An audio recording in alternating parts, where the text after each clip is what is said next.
친구들 너무너무 보고 싶었어요. 오랜만에 만나게 되어서 너무 반갑고요. 선생님 보고 싶었어요? 많이 선생님 하트 보내줄게요. 우리 친구들 코로나로 많이 힘들죠?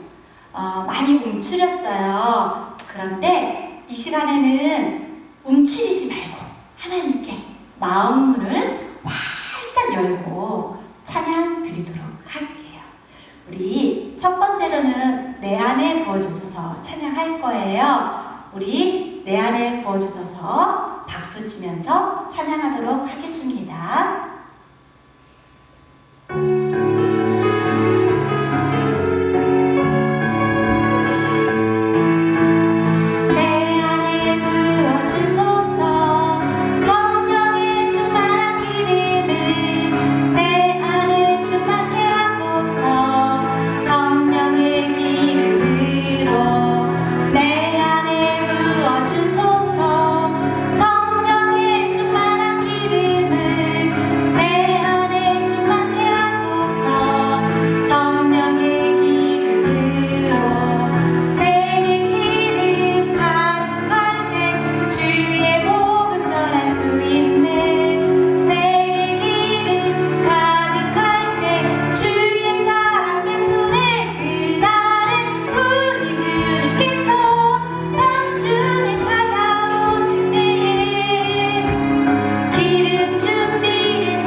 우리 친구들 움츠렸던 마음이 많이 활짝 열리고 있는 중인 것 같아요.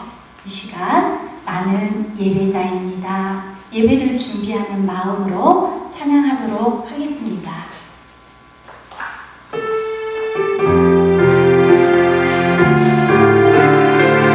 우리 오른손을 위로 하나님께 영광 돌리면서 찬양할게요.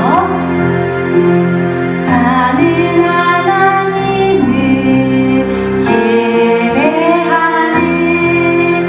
예배자입니다.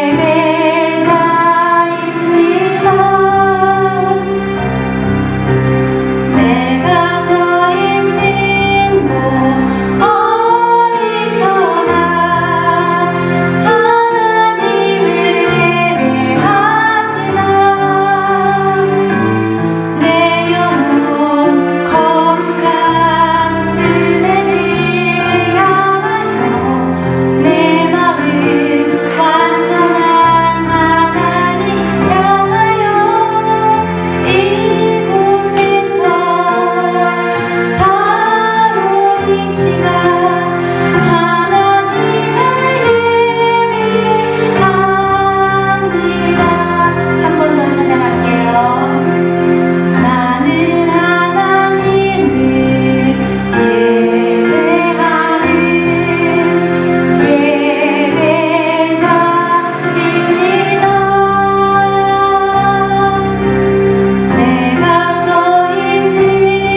예배를 받아주실 하나님께 너무 감사드려요. 영광의 박수로 돌리겠습니다. 친구들, 찬양하니까 힘이 나나요? 선생님도 힘이 나요. 이 시간 우리 사도신경으로 예배를 시작하겠습니다. 나는 전능하신 아버지 하나님, 천지의 창조주를 믿습니다. 나는 그의 유일하신 아들, 우리 주 예수 그리스도를 믿습니다.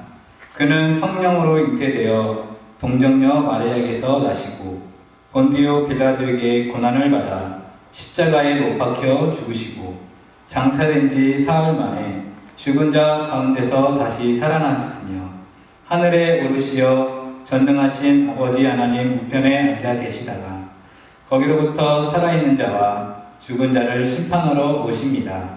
나는 성령을 믿으며 거룩한 공교회와 성도의 교제와 죄를 용서받는 것과 몸의 부활과 영생을 믿습니다.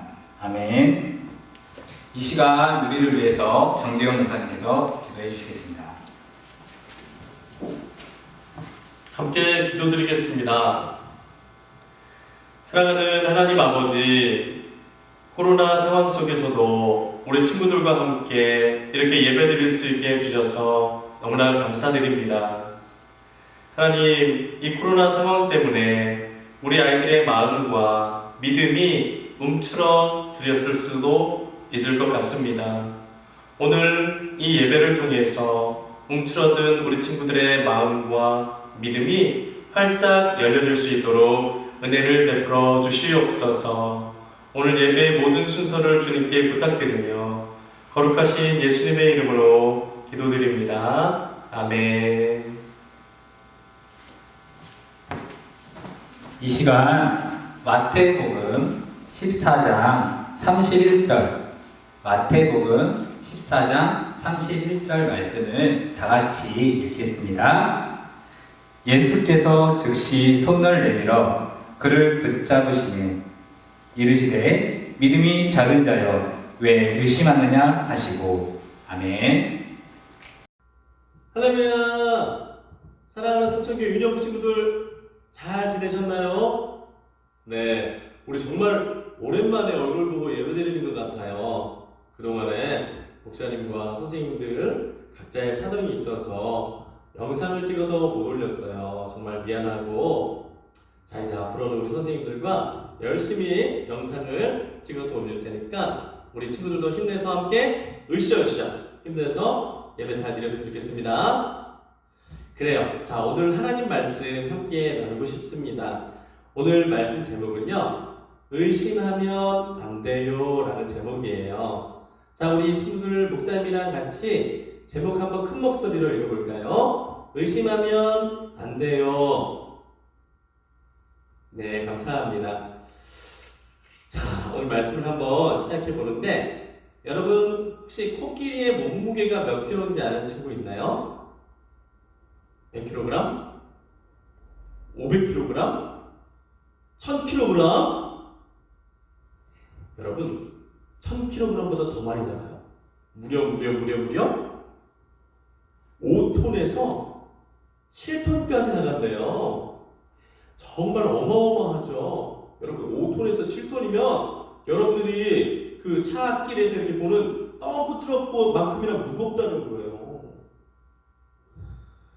코끼리는 몸무게가 많이 나가니까 밥도 무지 많이 먹고 힘도 엄청 세대요. 그런데 여러분, 그렇게 힘이 센 코끼리를 꼼짝도 못하게 만드는 방법이 있대요. 어떤 방법일까요?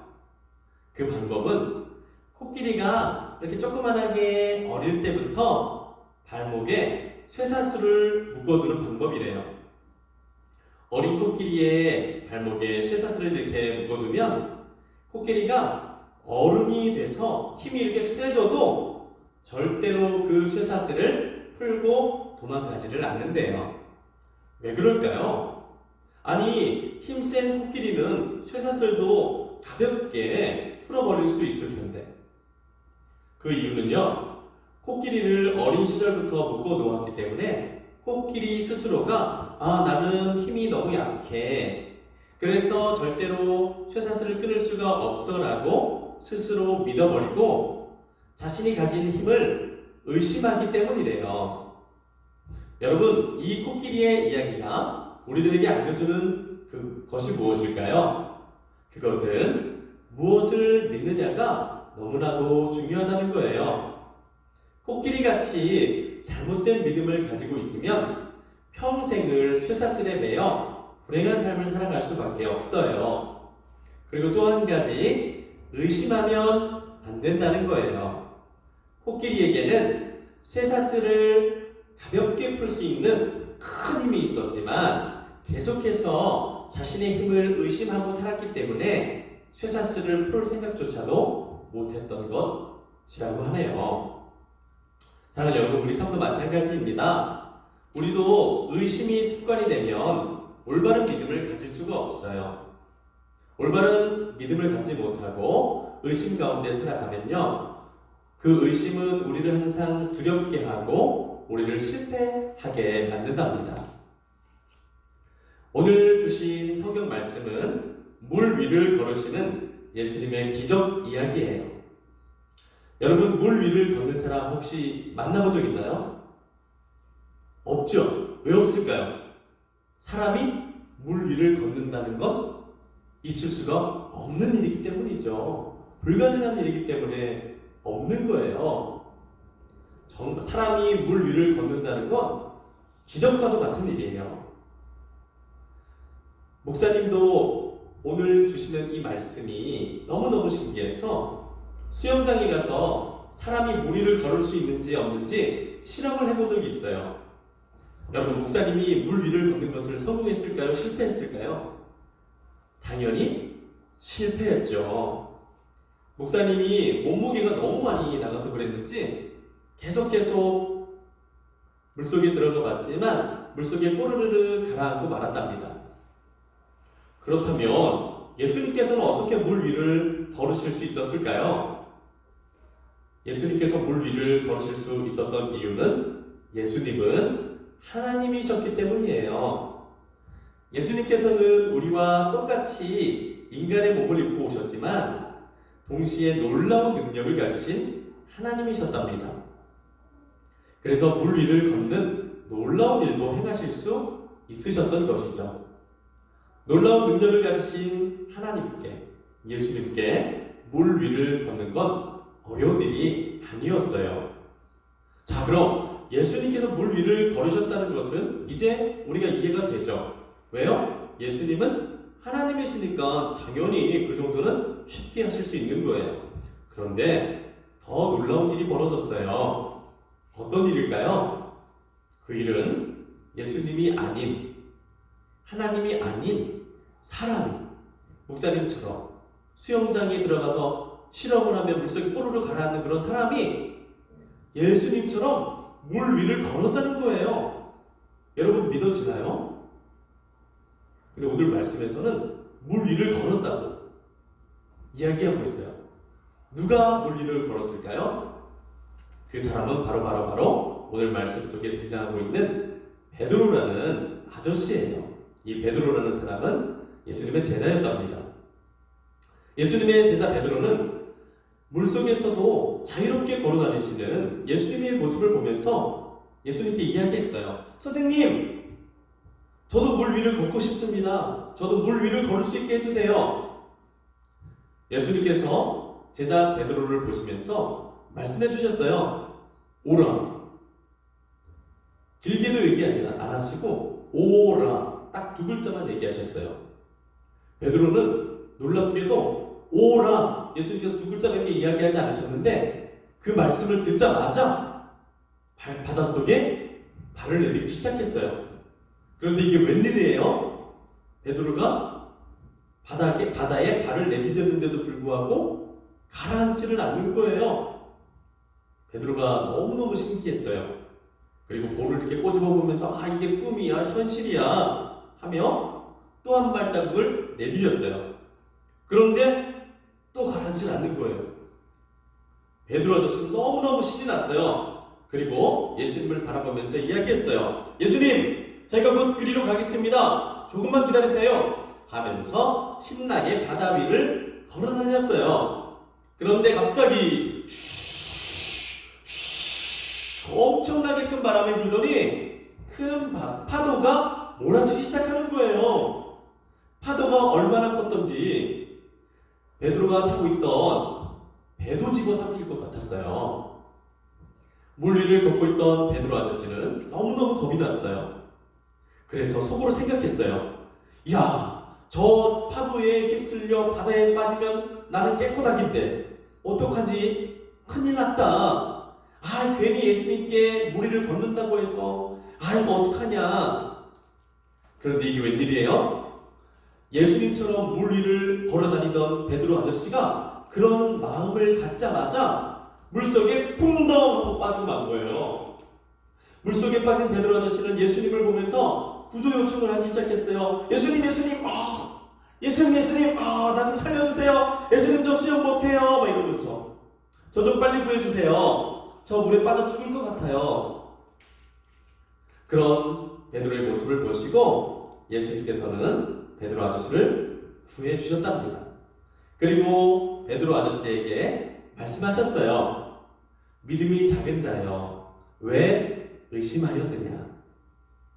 예수님의 이 말씀을 들은 베드로는 예수님을 의심했던 자신의 믿음을 돌아보며 깊이 회개하고 반성하게 되었답니다. 사랑하는 여러분, 우리가 이 말씀을 통해서 발견하게 되는 사실이 있어요. 그것이 무엇일까요? 첫 번째, 예수님의 말씀을 믿고 순종하면 놀라운 능력을 경험한다는 거예요. 여러분, 베드로 아저씨가 물 위를 걷는 놀라운 능력을 경험할 수 있었던 이유는 바로 오라 라고 말씀하셨던 예수님의 말씀을 믿고 순종했기 때문이에요. 우리가 예수님의 말씀을 배우고 그 말씀에 따라 순종하는 삶을 살아가는 것이 너무나 중요한 이유가 바로 여기 있어요. 우리가 예수님의 말씀에 순종하는 삶을 살면 놀라운 하나님의 은혜와 능력이 우리 삶에 임하기 때문입니다. 자, 두 번째, 오늘 말씀을 통해서 발견하게 되는 사실, 두 번째는요, 예수님의 말씀을 의심하면 절대로 안 된다는 거예요. 여러분, 베드로 아저씨가 물에 풍덩하고 빠졌던 순간이 언제죠? 바로 파도를 보고 두려움에 빠져서 예수님을 믿는 믿음 가운데 의심이 생긴 그때였어요. 베드로 아저씨는 파도를 만나기 전까지는 예수님의 말씀을 잘 믿고 순종해서 계속해서 바다 위를 걷는 기적을 경험했지만 파도를 만난 순간 공포와 두려움에 빠져 예수님의 말씀을 의심했던 거예요. 바로 베드로 아저씨가 의심했던 그 순간에 하나님의 능력과 은혜가 베드로 아저씨에게서 사라지고 물속에 빠지게 되었던 것입니다. 사랑하는 여러분, 우리가 하나님의 놀라우신 은혜와 능력을 날마다 경험하면서 살아가려면 우리는 예수님의 말씀을 절대로 의심하지 말고 반드시 믿음으로 살아가야 하는 것입니다. 자, 우리 마지막 세 번째, 오늘 말씀을 통해서 발견하게 되는 중요한 사실 세 번째는요, 예수님은 진정한 하나님이시라는 거예요. 목사님 따라서 고백해 볼까요? 예수님은 진정한 하나님이시다. 아멘. 사랑하는 여러분, 베드로 아저씨를 물 위에서 걷게 만들어 주셨던 것은 바로 예수님이에요. 만약 예수님께서 우리들처럼 평범한 인간이셨다면 베드로 아저씨를 물 위로 걸어오라고 말씀하실 수 있었을까요?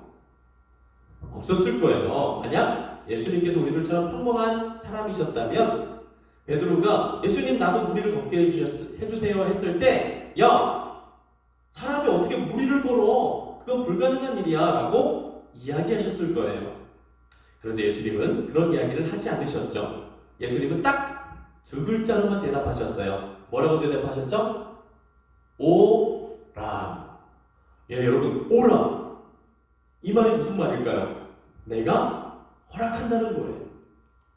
예수님께서 허락하신다는 것은 이 세상의 모든 일들이 예수님께서 허락하시면 다 이루어질 수 있다는 것이죠. 이 말인즉 곧 예수님은 이 세상을 이렇게도 하실 수 있고 저렇게도 하실 수 있는 창조자 하나님이시다라는 것입니다. 이 사실을 여러분 꼭 믿을 수 있길 바랍니다. 자, 오늘 말씀을 마칩니다. 사랑하는 유년부 친구들, 오늘 말씀 속에 베드로 아저씨처럼 하나님의 놀라운 기적을 경험하는 삶을 살아가고 싶나요? 그렇다면 예수님의 말씀을 꼭 믿고 순종해 보세요. 기적은 말씀을 믿고 순종하는 자에게 임하는 것입니다. 그리고 또 한 가지, 우리가 꼭 마음에 새기기를 원하는 것은 절대로 성경에 기록된 하나님의 말씀을 의심하지 말라는 거예요. 우리가 하나님의 말씀을 의심하는 순간부터 하나님의 놀라운 은혜와 능력이 사라지기 시작합니다. 마치도 베드로 아저씨가 바닷속에서 파도를 보고 의심했을 때 물속에 풍당하고 빠졌던 것처럼 우리들의 삶에서도 우리들이 하나님의 말씀을 의심하고 그렇게 하는 순간에 하나님의 능력이 사라지기 시작해요. 그러니까 우리는 하나님의 말씀 절대로 의심하지 말고 꼭 믿고 순종하는 삶을 살아갈 수 있기를 바랍니다. 자, 그럼 오늘 주신 이 예수님의 말씀을 여러분 꼭 기억하면서 새롭게 시작되는 한 주간도 믿음으로 승리하는 우리 유년부 친구들 되시기를 예수님의 이름으로 축복합니다. 아멘. 기도하겠습니다. 하나님, 귀한 말씀 허락해 주시니 감사합니다. 오늘 주신 말씀대로 우리 사랑하는 유년부의 모든 친구들이 예수님의 말씀을 꼭 믿고 순종하여 예수님의 능력을, 하나님의 능력을 경험하는 친구들이 다 될 수 있게 도와주시옵소서. 이 모든 말씀 감사드리며 예수님의 이름으로 기도드립니다. 아멘. 자, 여러분, 말씀 듣느라 너무 고생 많으셨습니다. 자, 이제 주기도문으로 예배를 마치고요. 예배를 마친 뒤에는 이근호 부장선생님께서 나오셔서 광고 말씀을 전해주시겠습니다. 자, 그럼 우리 다같이 주기도문 고백드리겠습니다. 하늘에 계신 우리 아버지, 아버지의 이름을 거룩하게 하시며 아버지의 나라가 오게 하시며 아버지의 뜻이 하늘에서와 같이 땅에서도 이루어지게 하소서. 오늘 우리에게 일용할 양식을 주시고 우리가 우리에게 잘못한 사람을 용서하여 준 것 같이 우리 죄를 용서하여 주시고 우리를 시험에 빠지지 않게 하시고 악에서 구하소서. 나라와 권능과 영광이 영원히 아버지의 것입니다. 아멘. 친구들, 말씀 잘 들었나요? 네, 우리가 가져야 될 것은 믿음이어야 될 것 같아요. 네, 이 시간 광고하겠습니다. 네, 광고는 11월 달은 추수감사절이 있는 달입니다. 무슨 달이라고요? 추수감사절. 우리는 11월 15일 추수감사절이 있는 달인데요. 매년마다 이렇게 우리가 과일로 우리가 친구들이 가져와서 이렇게 장식을 했잖아요. 이번에는 그렇게 할 수가 없어서 우리 친구들이 글로 하나님께 감사를 표현하는 것으로 대체하려고 해요. 그래서 선생님은 감사를 어떻게 하냐면은 감사는 시작과 끝이다. 감사는 시작과 끝이다. 라고 정해봤어요. 왜냐하면 하루로 일과를 시작할 때 하나님께 감사로 시작하고 마무리하면서 하나님께 감사로 마무리하는데요. 그 일에 대해서는 선생님은 하루하루를 살면서 하나님께 감사한 것들이 너무 많은 것 같아요.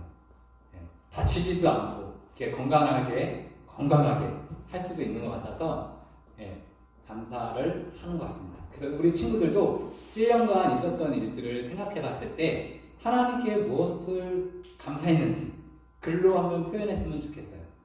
하나님께 감사한 것을 글로 표현해 봤으면 좋겠어요. 그것을 11월 12일